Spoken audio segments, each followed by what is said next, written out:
Hi, Scott here from Kinetic Cycle Coaching, and just like you, I'm always juggling time because life is throwing rocks at me, it's throwing obstacles in the way to stop me from training.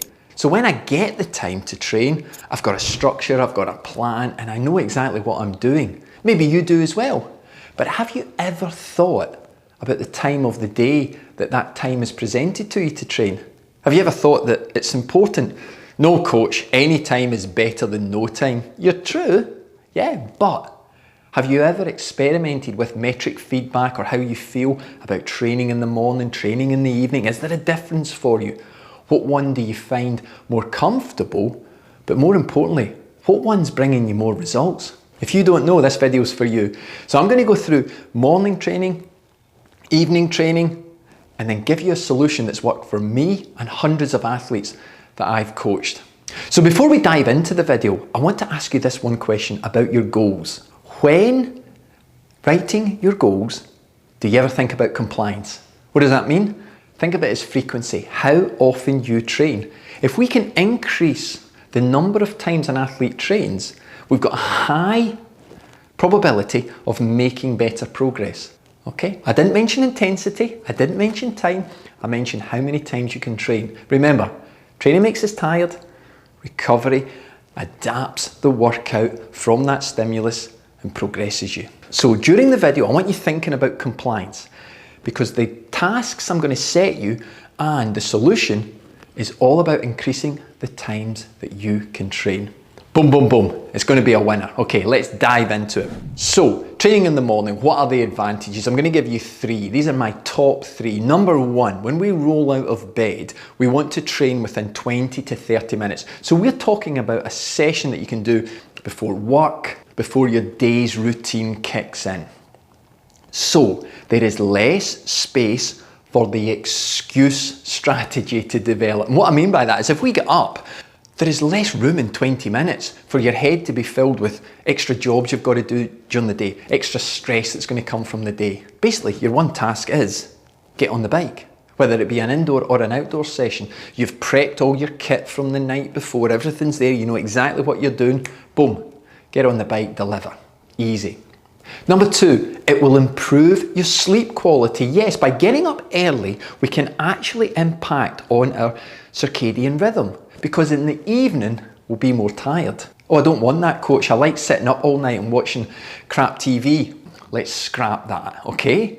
Get up, perform, do your day, more tired at night. You will get a regular rhythm to your body, and your body likes that.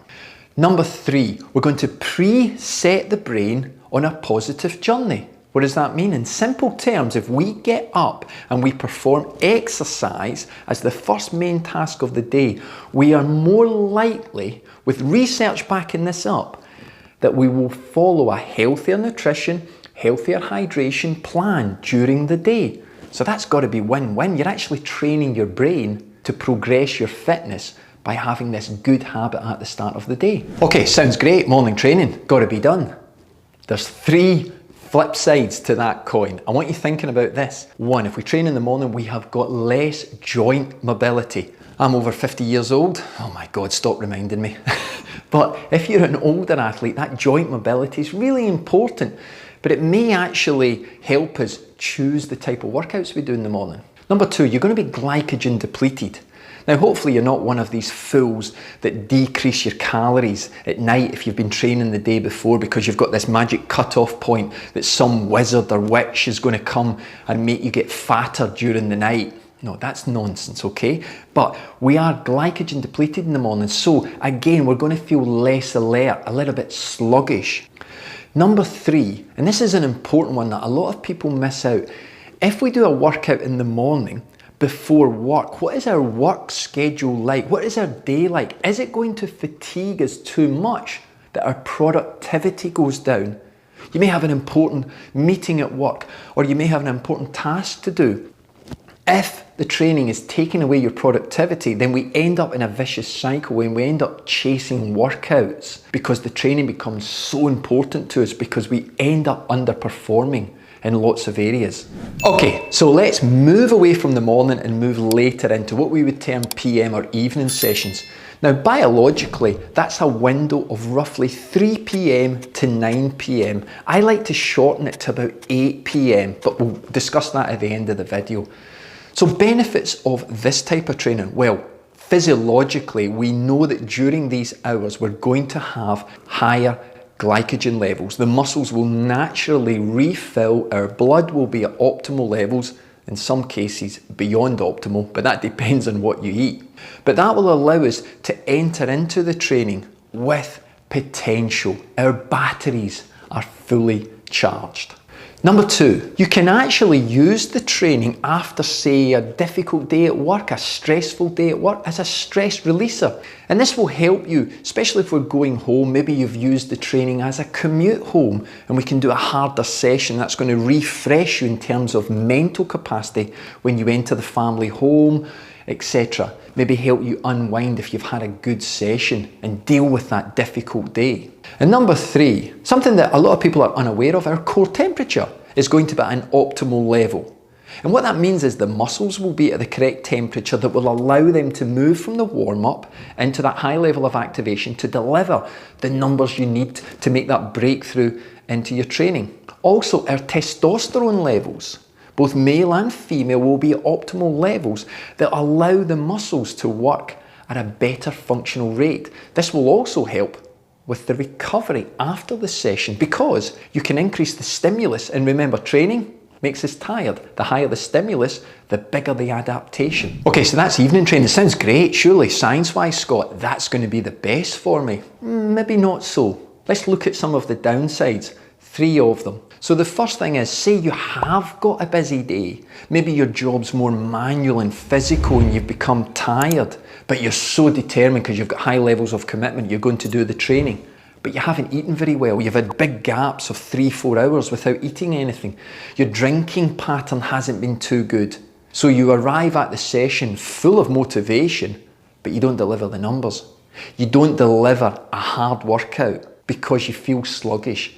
This therefore puts you onto that vicious cycle that you're going to try and do it again tomorrow. So you end up chasing workouts, and that's not a good place to be in.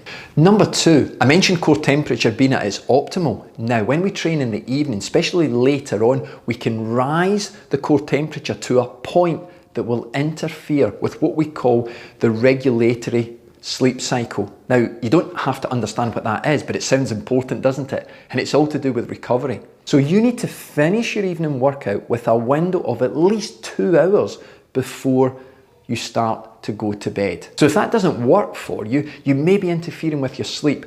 And if that's happening, you're interfering with your recovery, and guess what? You're going to start chasing workouts again.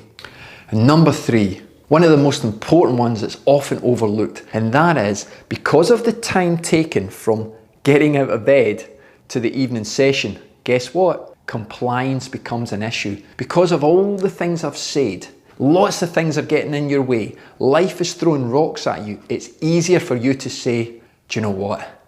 I'm just knackered. I'll do it tomorrow. And guess what? Compliance goes down and you're chasing workouts again. I'll go harder tomorrow. I'll add on 20 minutes. And you sort of fall into this non-compliance bit part structure. It's not going to do you any good over a month or 6 months.